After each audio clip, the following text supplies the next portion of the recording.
Hello everybody, welcome to WhatCulture Gaming. I'm Scott, joined by Josh. Hello, Scott. Josh returned Friday afternoon and all hell has broken loose because of one man, Jason Schreier, dropping all sorts of bombs, to be honest. If there's a signature thing that Mr. Schreier does, it's, grade A, world-class, brilliant games journalism, and then in the middle of it, just a few little sentences that just sort of go, oh, and by the way, Uncharted 5 was a thing. Oh, and by the way, this other thing. By the way, Last of Us Remake was a thing. And we all sort of go, hold on, you've led us down this way. But to be honest, these things are the big bits that we need to break down. So this report has a lot of stuff in here. It is a new report on Bloomberg about the state of Sony right now and Sony's brand identity and what they're doing in regards to moving away from the Japanese gaming scene. But there's many things in here as well in terms of different projects being prioritized. And it's just, there's a lot of stuff to break down, starting with, I think you want to go with the Last of Us Remake.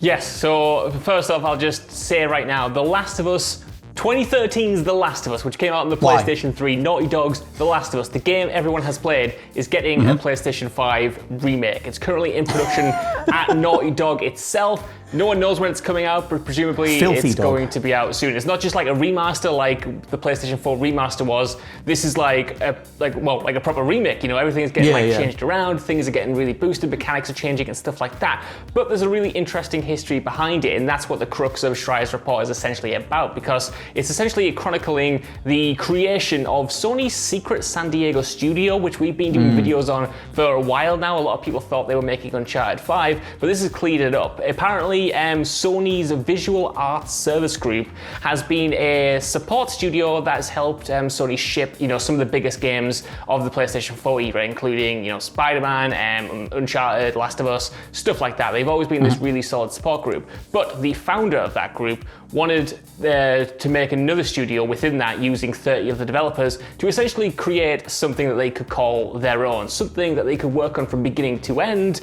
And what they pitched was actually a remake of Uncharted Drake's Fortune? Drake's Deception? I always get them mixed up. Drake's Fortune is the first one. Yes, Uncharted 1. The one that, to be honest, if you're going to go back to them, 1 is the one that holds up the weakest. Yes. Like, it's worth it for the cutscenes, but the gameplay it was, by Naughty Dog's own admission, the first time they'd ever done a third-person cover shooter, and you can tell. Yeah.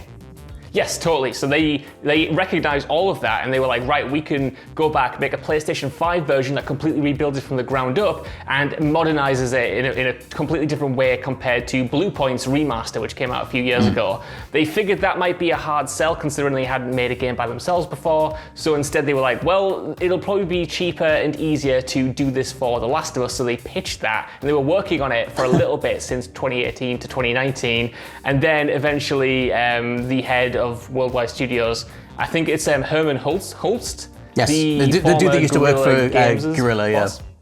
Yeah, he was like, nah, I don't think this is going to work. And instead, now it's being taken on by Naughty Dog internally, and they're making The Last of Us Remake. So before I go on to anything else, that's mad. They're remaking The Last of Us, which at this moment in time is not even 8 years old, and it has already had a remaster on the PlayStation 4. Yeah, it doesn't need it. And plus, the whole part of this report is like, we're going to upgrade The Last of Us to bring it more in line with The Last of Us Part 2 in terms of visuals and stuff. But does that not also bring about the assumption that it would play in line with The Last of Us 2, which means a jump button or more fluid movement in the combat? Things that, in regards to the jump button, would break The Last of Us 1. I just when I look at the first Last of Us, I don't see anything wrong with it. It's nigh on a perfect game. I know that some people don't like the combat, but it just is what it is. It's quite a weighty sort of system. There's a lot of, you can get used to it. There's a lot of a tactical feel to it and everything. And there's not an inch of me needs that again. Like, if I want to play The Last of Us, I would play The Last of Us Remastered. It just feels like a weird, it is very much kind of covered as a cash grab, that it's an easier thing to do. It's easier to go back into your back catalogue and do an established IP rather than make something new, which I know is a through line throughout this report, that Sony are very much favouring that business decision, overall. Yeah, totally. I mean, it's just so... Man, it's just weird. It's very strange. I can't wrap my head around it, because on the one hand, I will absolutely buy a remake of The Last of Us, but on the other hand, I don't know why, and I don't think that's a great use of resources, especially because this entire report is essentially about how Sony is approaching their exclusives, and they've just got a very narrow perspective. They're not greenlighting a lot of stuff, and they're only really focusing on a handful of top-tier developers and franchises that they just kind of want to keep either regurgitating or making sequels to, or focusing on entirely. So the idea that we're going to have a PlayStation 5 marquee that's The Last of Us is just... I don't know. The original Last of Us. I'm struggling for words. Genuinely struggling for words. That's the thing across all entertainment industries right now is like, what have we already got? Like, let's not bother taking a risk on a new thing because we'd rather just go back to something that we've already done. And it's like in the music industry, a brilliant YouTuber called Rick Beato did a whole video on how the likes of Paul Simon and Bob Dylan are doing these big, selling their catalogs to these established record companies rather than these record companies putting money into new artists. And you're still seeing it in the film world too. Obviously, there's a bunch of new interviews doing the rounds, even the one this morning from Chris Terrio talking about studio interference and, focusing on making sure everything is as big and blustery and like CG fest as possible, rather than putting money into something that's actually going to have any sense of artistic merit. And I think that overall, it's just across the board. Like I don't know if I was going to hypothesize. I just think this is such a wider conversation, but I just think that the amount of information that is available to top tier studios across the board means it's essentially turned all of us into one big test audience, where it's just sort of like, this tests well with audiences across the board, across all these different mediums, and it's resulting in insanely safe bets being placed, which are, in a word, boring. 100%, and I mean, it almost seems like the complete antithesis of what Sony was doing in the last generation, because we had a lot of returning franchises and reinvigorated franchises. We had Last of Us 2, Uncharted 4, we had God of War coming back, but also we had the opportunity for studios to make interesting new IP. We got Ghost of Tsushima, we got Days Gone, we had Until Dawn, we had a bunch of these Horizon new original games coming. That resonated with fans. They all sold really well, mostly strong fan reception and stuff like that. But apparently, even now, a major success isn't enough because, just moving on in a second, Sony Bend, who released Days Gone a few years ago, we all assumed that they were going to be being built up as the next Naughty Dog or the next Guerrilla Games or something like that. And while Days Gone didn't, really resonate with critics, it didn't get a strong 90 on Metacritic or anything like that. It did still, do mad sales numbers. It was one of the best-selling games of 2019. It was breaking records and stuff like that. But despite the profit it made, according to this write-up, when Sony Bend went to Sony and were like, can we do Days Gone 2? They and ahed and ultimately said no and cancelled it, and instead split Sony Bend up into two different teams, one that helped Naughty Dog work on an upcoming multiplayer game, and another that is apparently working on Uncharted 5. Which just, that whole thing of Days Gone, to not get into specific spoilers, does end on a cliffhanger anyway. It does set up another game. Does have this whole, you can tell that they had a world in mind. I forget the name of the creative director, but he talked about having all these different seeds that they want to do going forward. And like you said, you looked at the sales at the time, and it was number one in the charts. It was the best-selling zombie game ever. It had one of the best debut launch weekends, I think, of the generation to that point or whatever. It's all these different things that point to it being a big success. But for whatever reason, it didn't match their internal sales targets or whatever they're going for, which there's always that undercurrent with Sony where it's old school PS3 Sony where nothing's good enough. And it also reminds me of someone like Square Enix, where they set unbelievably high sales expectations because they would rather actually can the new IP and do the more trusted thing, which again references what I said before is one of the most poisonous, outdated, stupid ways to think in any creative medium.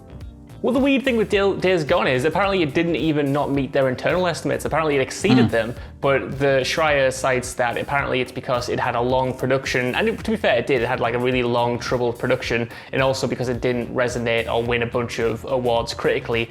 That was the main reason why they didn't want to push ahead, which again goes back to what you said there about no game is going to come out and sell the same amount as Uncharted 4 or Spider-Man, which has an established brand. And you need to be able to build things up. And if you can't do that for a game that sells as well as Days Gone, I just have to wonder, what can you do it with? What is going to reach this bar? And again, it's just kind of coming around to that idea that for the longest time, I was quite naive, and I assumed that if you were successful, commercially with these games, that would give you the freedom to, go mad and then give you creative freedom further on down the line. But that doesn't seem to be the case. The more successful you get in the video game industry, the higher the bar is raised and the higher expectations people at the top have. So then they don't greenlight riskier projects that might not hit that new bar that you've set, and it results in this kind of thinking where it's well, you could make Days Gone 2, or you could help Naughty Dog make two different games that we know will probably be a success. So do that, do more The Last of Us, do more Uncharted 5.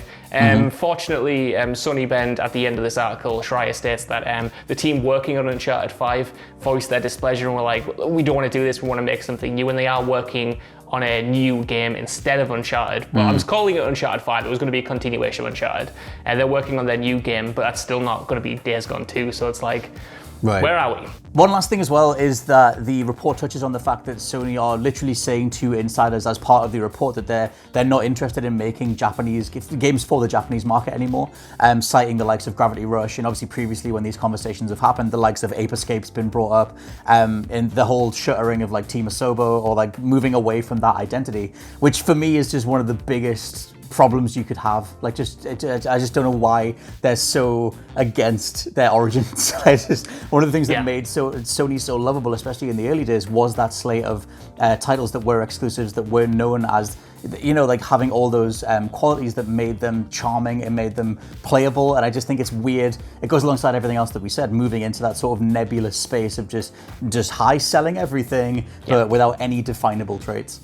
Yeah, it's clear that they just want like blockbuster games at this point. They just want blockbuster successes that will resonate internationally and sell internationally.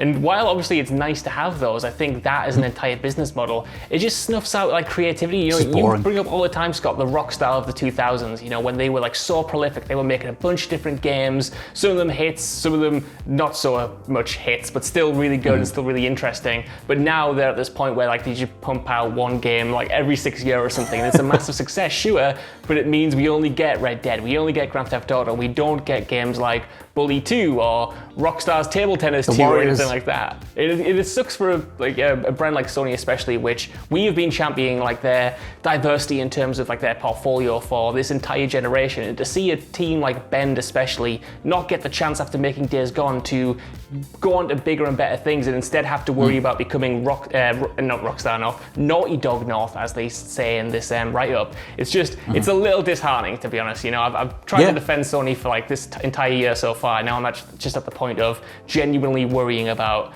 the approach they're taking, in general. It reeks of Activision as well, like just swallowing up other studios that are full of talented people and then putting them to work on established IPs rather than letting those creative individuals do the thing that could, you could have 10 Call of Duties, you could have 10 of insert franchise, rather than, strapping a team of people to an established IP and forcing them to work on that thing, instead of just greenlighting something that could go on to become in itself a successful franchise with its own set of fans that could be monetized along the way. If you want it. It needs to be a balance of both. And Sony going down this route, at least based on this particular report, just seems like a series of wrong moves, especially at this point in the generation when a lot of the optics around both brands is, at least for right now, favoring Xbox in regards to what they're doing to, to win sort of gamers' favor and put money into certain franchises and things like that. So let us know what you think down in the comments below of the things that we've covered, the Last of Us remake, the idea that Uncharted 5 is real, and where Sony are right now in the console space. For now, I've been Scott from WhatCulture.com. I'm in Josh from WhatCulture.com. And we'll catch you next time. Bye.